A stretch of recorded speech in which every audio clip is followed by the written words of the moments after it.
Hey friends, hey beautiful people, welcome back to the Wellspire podcast where healing meets inspiration, and every episode is a reminder that your story matters. Don't forget to like, share, comment, follow, and subscribe.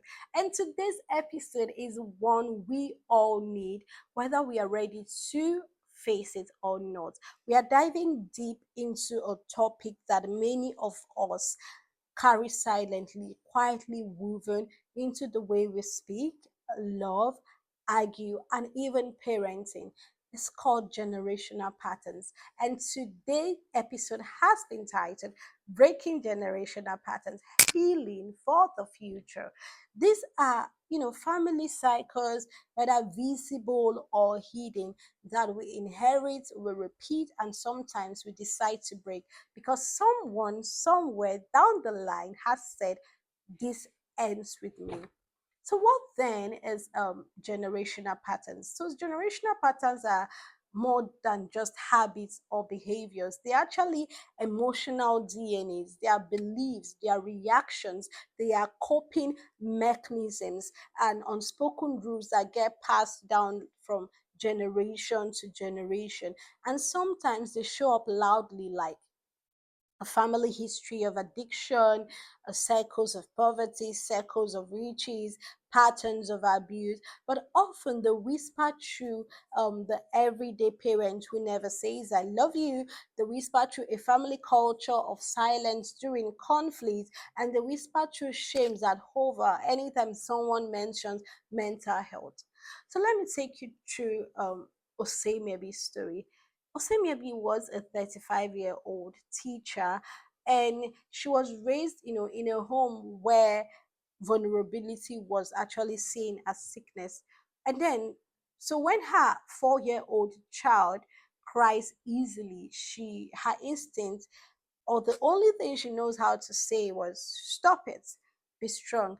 But then she paused and she heard the voice in her head, and she recognized it wasn't hers. It was her mother's, it was her grandmother's. Generations of suppressed emotions. And that pause, that recognition, that was the moment a new legacy began for her and her family. So why do you think humans tend to repeat the same patterns? Why do we repeat what hurts us? It's actually crazy when you think about it. Why do you tend to repeat what is hurting you? So there's a strange truth about human behavior, and I want you to listen attentively because we often repeat the wounds we wish we could escape. We often repeat the wound which we wish we could escape, not because we want to relieve the pain, but because that pain is familiar. It feels like home even when it hurts. And let me take you through Buma's story. So Buma grew up with a father who was emotionally distant, never cruel, just absent.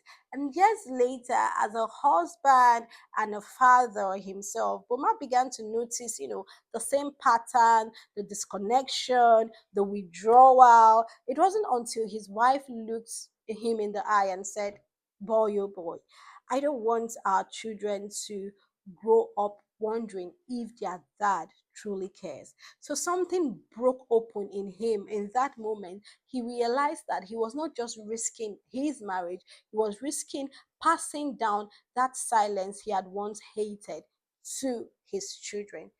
So, what then is the power of pattern breakers? Do you want to be the person that breaks the pattern in your family?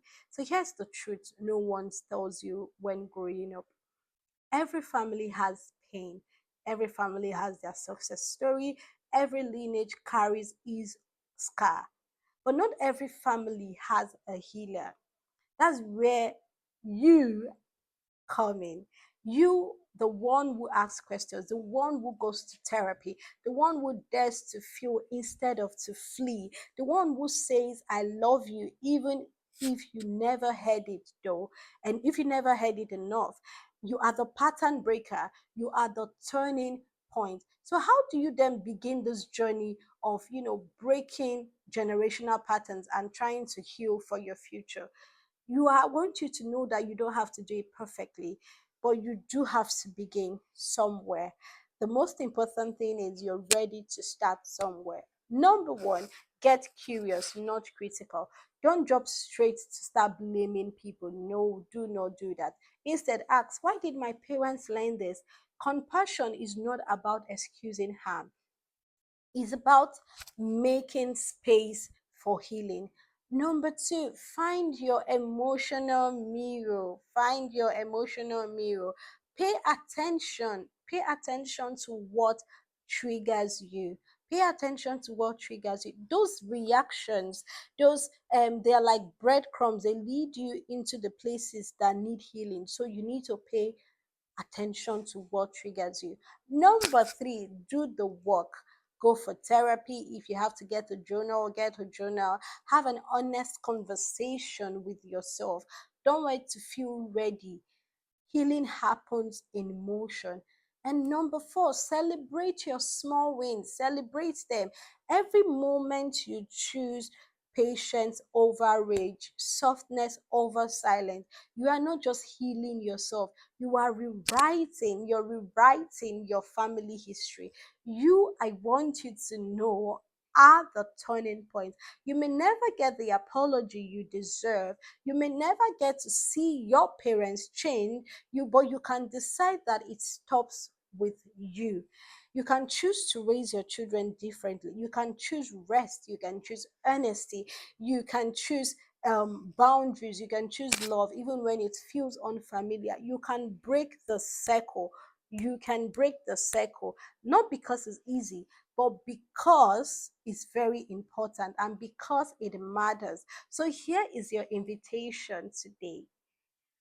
What's one story, belief, or behavior you inherited that you are ready to lay down? I'm going to repeat that again. What is one story, belief, or behavior you inherited that you're ready to lay down? Just one. Name it, witness it, and begin again. You don't have to fix everything.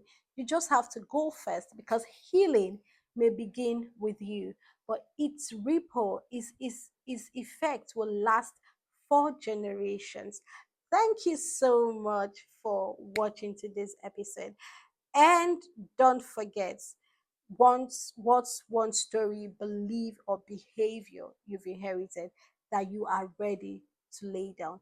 You are the turning point in your generation. You are the turning point in your family. Until I see you next week for the next episode, I love you. Stay safe, be calm, be humble, be gentle, and don't forget to learn a new skill. Bye bye.